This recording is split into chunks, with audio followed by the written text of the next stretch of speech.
Hello and welcome back to Radiantly Rooted with Rachel. I have a very special guest with me today. Her name is Natasha Ramlall. Welcome, Natasha. Thank you, Rachel. And so let me tell you a little bit about Natasha and then we will get started. Natasha works with high functioning women experiencing the challenges of a painful life transition. As an embodied integration coach, she facilitates the somatic mapping required to heal and evolve through an identity rupture, navigating the space between who you were and who you are becoming. And I am so excited about this episode because I know that I myself have been navigating that space between who I am and who I'm becoming. And so many of our listeners are as well. So, Natasha, welcome. Thank you so much, Rachel. I'm so excited to be here and to have this conversation with you. I would love to hear a little bit more about the work that you do. Like, what does this identity rupture actually feel like in the body? And how do women know that's what they're in? Yeah, so the term identity rupture, I use it very deliberately because I think we often think about this time of midlife where, the trope of the midlife crisis. And I think that there's validity to that term as well, but identity rupture is really intended to speak to the magnitude of what that feels like, particularly at midlife. I had many identity ruptures when I was younger as well, in my 20s. And although they were still very disorienting and valid, experiences, uh, when you compare it to somebody who's in their later years, um, having to, uh, not they built so much more up in their lives, whether that's their relationships, their careers, their, relationship with their body, all of these different things. And if something, gets taken away, or they wake up and realize that the choices that they've been making along the way just don't feel correct or aligned anymore, yeah, the disorientation is just 100 times stronger. And I think the unfortunate part, like I don't think that I'm, also navigating my own identity rupture as the listeners are, as you are. And so I think it's a very, it's not an unusual, it's not a unique experience. But what I think is important is that we often see these painful things that come into our lives as something to push through and sort of force our way through. And, most of the women that I work with are very high functioning. They're very hyper capable. And so they were really in a high level of getting stuff done, very productive. And it can feel um, really terrifying to come to a place where you don't recognize that person in the mirror anymore because she just doesn't have that drive in her. And so you'd asked about the body. Often when that happens, we'll look at it, we'll kind of look on ourselves and see it as a character flaw or a weakness. And oftentimes we'll push harder and we'll try to like force our way out of that discomfort. Um, But if we slow down and if we recognize that in an identity rupture, there's going to be an ending of something. And before we can move into the beginning of something new, there is this necessary messy middle period where we are disoriented and we are lost because, as humans, we define our identity by our relationships to other people, to our work, to our bodies, to our health, to pretty much everything. That's how we understand ourselves in the world. And so when one of those um, gets shifted or lost or taken away or broken or destroyed, um, we really have to recognize that we can't define ourselves by those things anymore. And we need to look inside and find something that is a little bit truer and a little bit deeper within, that we can use as a new anchor. Um, so that was a really long, windy answer, but essentially, I think the important piece of an identity rupture is that we recognize that it's normal and that we're not broken for um, having this sort of disorienting, messy middle phase that we, can do a lot of really important inner work so that when we enter into that new beginning, we're entering into it as, an evolved version of ourselves rather than just rushing into the next experience that's going to echo what we've just, left and probably come up against the same issue later down the road. And I think that you touched on so many important nuggets of wisdom in that, in the sense that I've been there too, where I found myself in that place of disconnect where I had been a very high functioning, very high performing, very capable person. And I pushed and pushed and pushed too far to the point where I landed in burnout.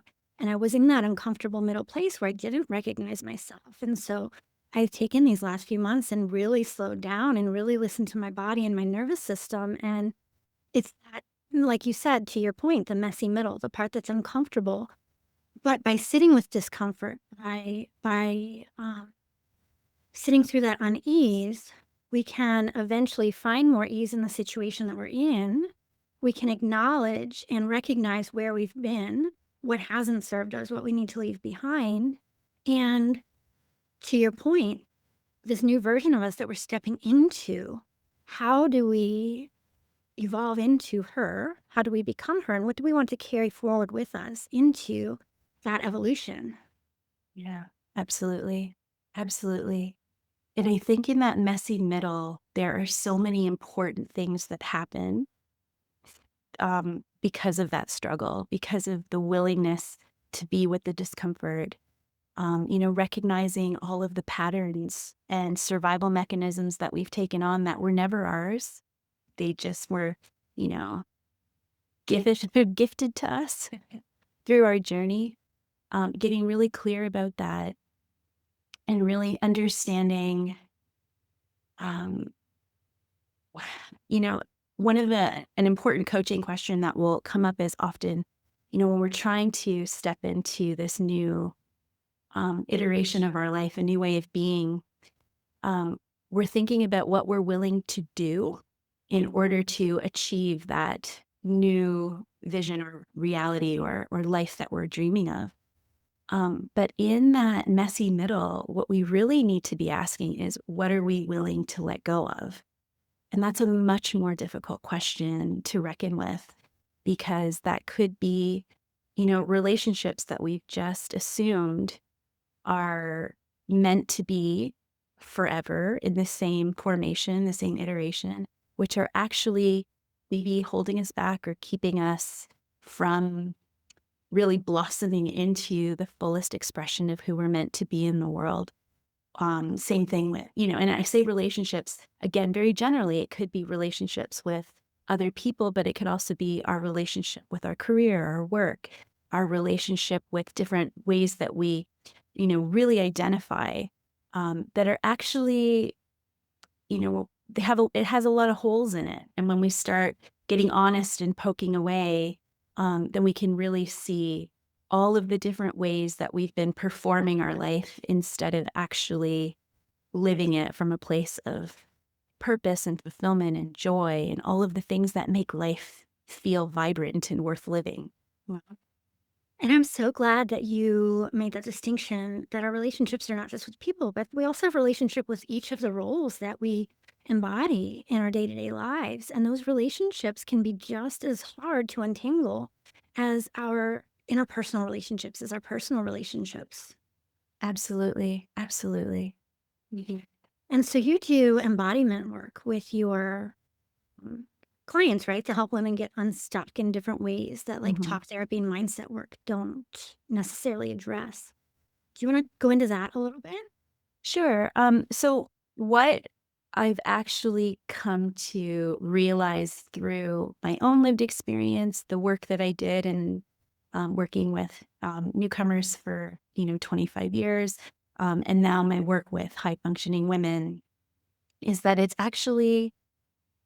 not an either or, but it's more of a bringing all of the different parts together to get the fullest, wholest, experience of healing. And so the cognitive piece, I think, especially for high functioning women, it has a place, right? We need to tell our stories. We need to be witnessed in that. We need to be able to understand how we ended up in the place that we're in. And, cognitive understanding our stories, that's really how we can, make sense of that. But you're right.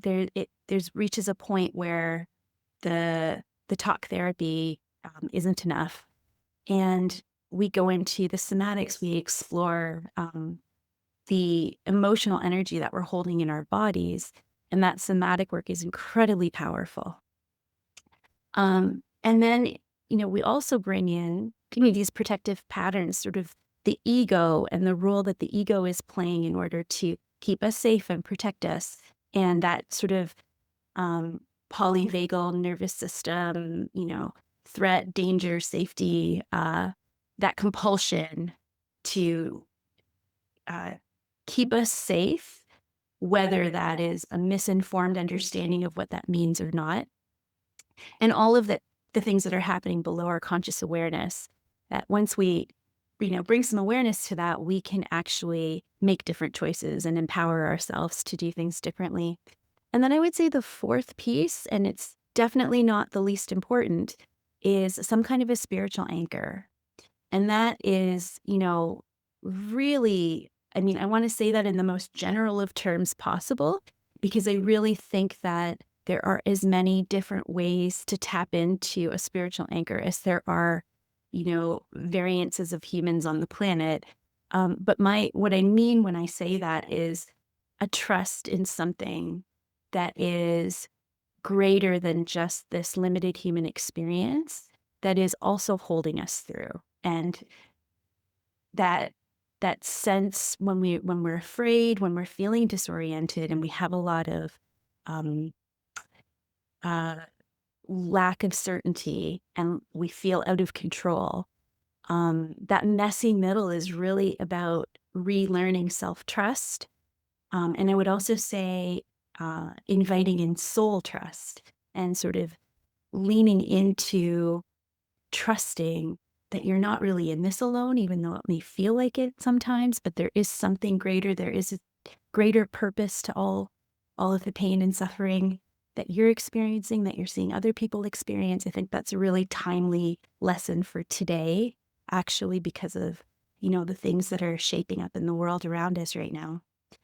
So yeah, in our coaching work, we're really bringing the whole human into the exploration. And I think when we tap into those different parts, and we do that in a way that's not, it's very client led.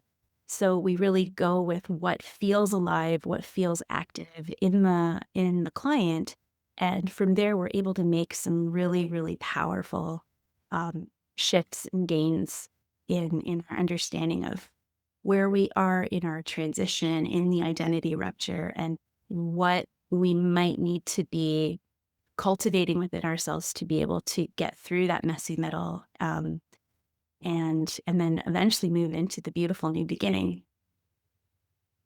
And I just want to highlight something you mentioned, soul trust. I love that phrase. I don't Mm, think I've heard it before, but it makes so mhm. much sense.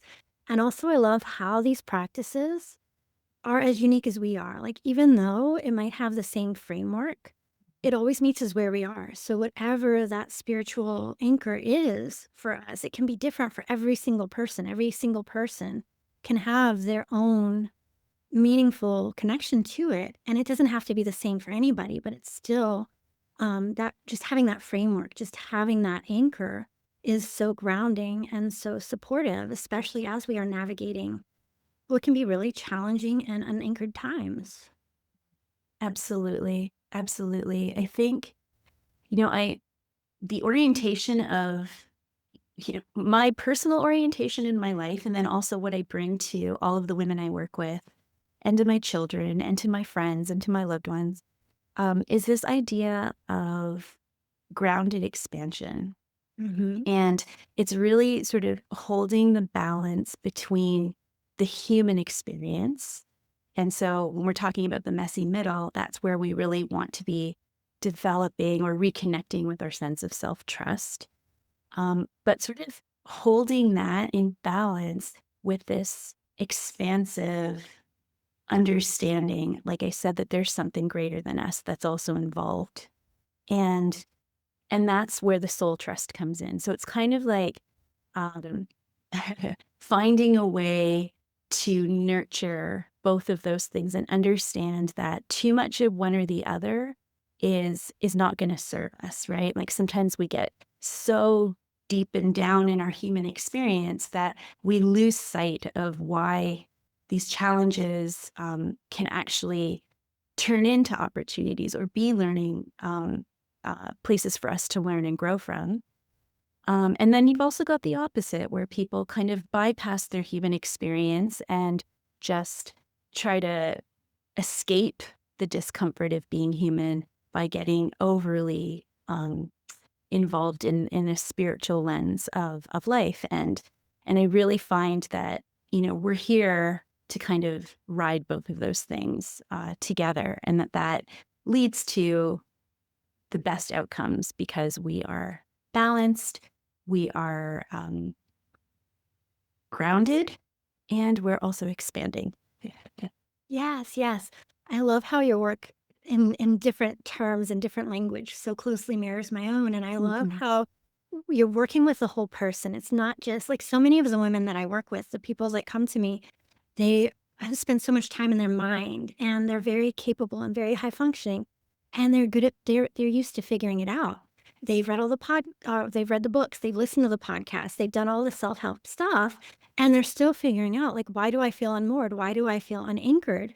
And it's that disconnect, like getting them out of their head, back into the body, back into the heart, back into the spirit, and connecting all of those pieces that have been potentially disconnected for so long in our busy world, in our high functioning society. And so bringing all of those pieces back together and reintroducing them and allowing them to communicate with each other again, get to know each other again, and get comfortable with each other again. Absolutely.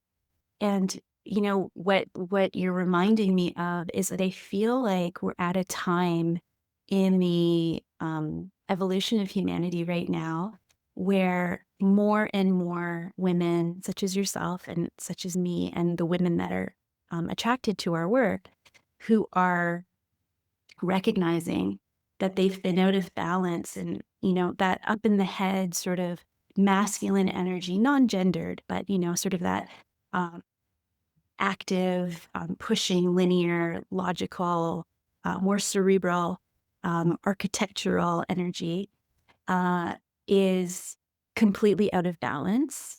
And that's to nobody's fault because we grow up in a culture where it's completely overvalued and overprioritized.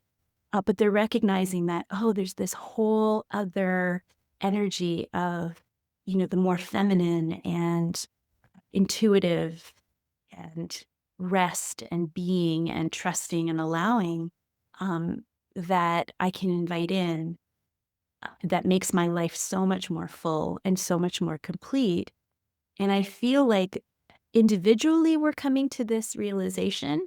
And then I look at the globe collectively, I feel like there's a shift in this direction as well. Um, the overvalued masculine way of doing things is crumbling. And we are finding that men and women and non binary folks and everybody is coming more into a recognition of that balance of masculine and feminine that exists within all of us. And so it's a really, I think, special and magical time where these conversations are becoming more common, and it's exciting to be able to speak with women like you, Rachel, who are also of the same on the same page with this, because I understand that the ripple of one relationship attuning to another is really, really powerful in how we're eventually going to get to a world where people are healthier, and more joyful, kinder, and thriving in the way that I think where is possible, but we just haven't had access to yet. Yes, and I think that is something that I've been witnessing as well, that um, evolution towards the more balanced input and output. And in yoga, we talk about not only the balance between effort and ease, between like steadiness and comfort, um, but also between the masculine and the feminine. When we just start thinking about like the energetic body and the energy, and when we overgive and when we overdo and we don't allow ourselves the opportunity to be enough, that's when we find ourselves off balance. We find ourselves disconnected. And the further off track we get, the farther disconnected we get, the harder it is to figure out who we are, where we are, how we got here, and to bring ourselves back to a place where we recognize ourselves in this life that we've created. Yeah, absolutely. And I think, to bring it full circle back to our previous discussion about identity rupture and that messy middle, I think that for high functioning women who've been, sort of at one extreme where they've been up in the head, they've been hyper masculine, very productive, very capable, getting things done, pushing ahead. And then this rupture occurs and it's like the pendulum swings to the completely other extreme. And that's where we find ourselves saying, what happened to me? I used to be so dot, dot, dot, dot. All these things that as a culture, in a Western culture, we really value and prioritize.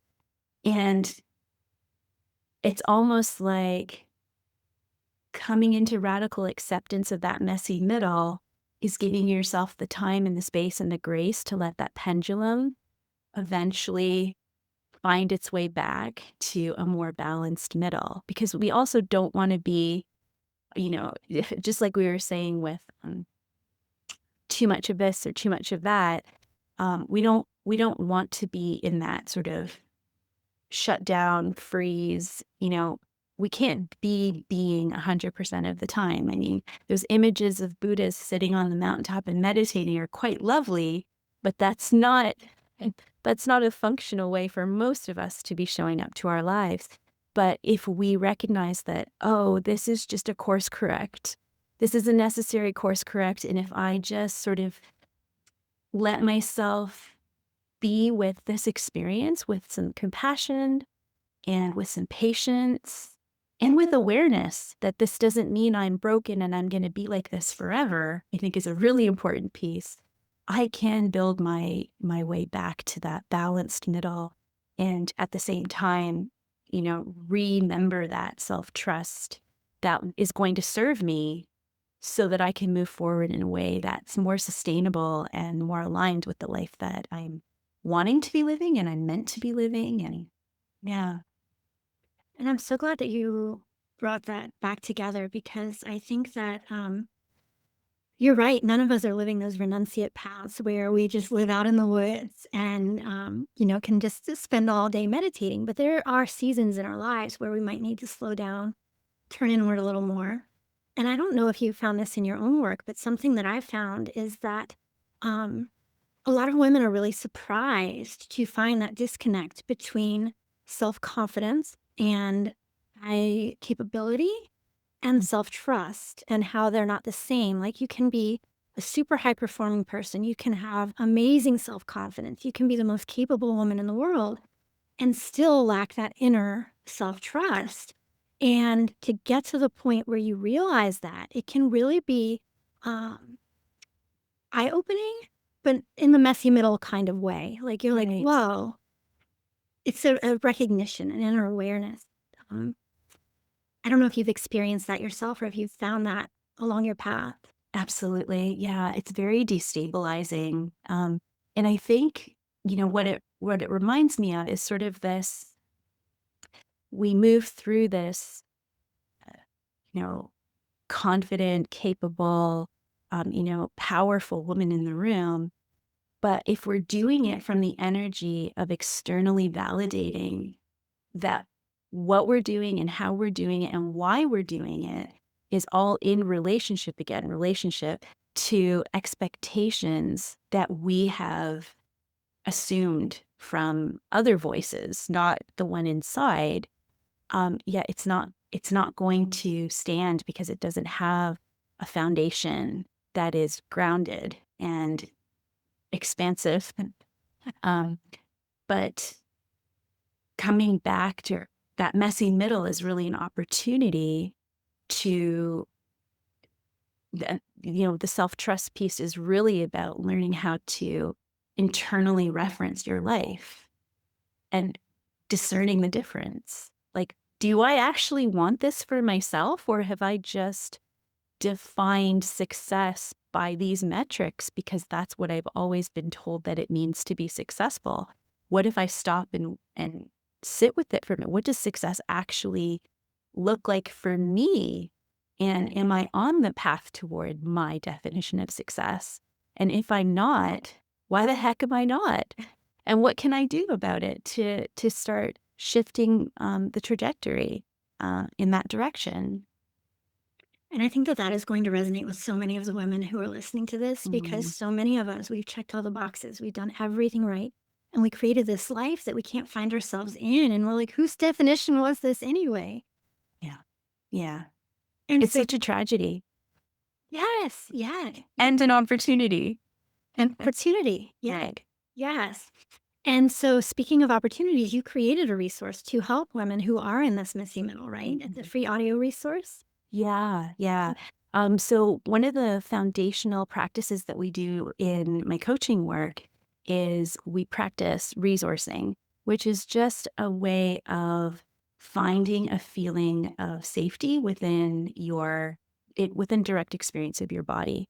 And it sounds like it should be a simple thing to do, but for women who've been living up in their head, um, sometimes it takes a little bit of practice.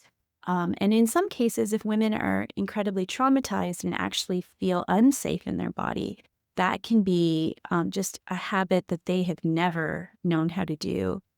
So it can require a lot more practice rather than just a remembering, a real deliberate and focused practice with that undigested traumatic energy that they're holding in their body. But coming back into learning that practice of finding a safe anchor within your own body is really, for me, a baseline in all of this work. Because no matter what is happening in your life externally, if you know that you can come back to a moment of presence within your own physical body where you can touch on, I'm safe in this moment. That can be the difference between spiraling and ruminating and causing yourself so much struggle and suffering versus, you know, pausing and choosing something that's, more in the interest of your self care, and that can completely change, how you show up to the rest of your day. And over time, these habits are how we shift things in our lives in a bigger way, these little micro movements. So this guided audio is it's about 21 minutes, and it's just a supportive. All you need to be able to do is breathe and lay down in a comfortable position, but it will help you to start that practice of interoception where you're getting to know what it feels like inside of your body and sort of reacquainting yourself with what it feels like to feel safe, especially for those of us who are very disconnected from that sensibility. I think that's so important and so valuable. And so, for everybody listening, I'm going to be sharing that link down below. So, be sure to check that out. I know that it will be very powerful and it's something that we can all these days use to support ourselves, to support our nervous systems, and to give us those few moments of grounding and peace and interconnection. Absolutely. Yeah. Well, Natasha, it has been so wonderful talking with you today. I know that our listeners are going to really love this conversation. If you wanted to leave our listeners with one final piece of wisdom, something on your heart, is there anything that's coming up that you'd like to leave them with today? I think something that we mentioned briefly in our conversation was just this idea that right now the world is feeling a bit heavy, right? Like we look around and there's a lot of chaos and a lot of trouble that just doesn't make sense. And people are really struggling with that. Um, and of course, all of it is valid. All of those feelings are valid. And that is, sort of the grounded part, feeling our feelings and being in the human experience of that. But also leaning into that soul trust. I really do believe that there is something greater than us that is orchestrating things that we can't possibly understand at this point. And I have a lot of hope that something new is being ushered in just because we are not being directed to see all of the beautiful new things that are also being birthed at the same time as some of these horrible things that we see. It is still there. And I would just like to um, invite the listeners to recognize that life is never all this or all that, but it's always a mix of so many things. And it is a choice if we want to focus on and, you know, expand and grow the more beautiful and expansive things, the more loving things that are also existing in the world. And so I hope that that lands for people because I've been leaning into that a lot myself lately to get through these times. Yes, and I think that that is such a powerful reminder that we do have that choice and that we can be mindful of where our energy, our attention, and our awareness are going and maintain that sense of hope and balance. Yeah, absolutely. Well, thank you so much, Natasha, for being here with us today. And to all of our listeners, I will be sharing that Identity Rupture Safety Pulse, her free audio, in the link below. So be sure to check that out if you get a chance. And thank you again so much for being here. Thank you so much, Rachel. This has been lovely. Thanks for listening to Radiantly Rooted with Rachel. If this episode brought you a little more clarity, grounding, or inspiration, I'd love it if you shared it with a friend or left a quick review. It really helps more women find this space and feel supported on their own path. And if you are craving more soulful support, head on over to rachelhupp.com to join my email list. That's where I send free resources, gentle guidance, and invitations to go deeper. Until next time, trust yourself and root in to what matters. Because the life you want, it starts by coming back home to you.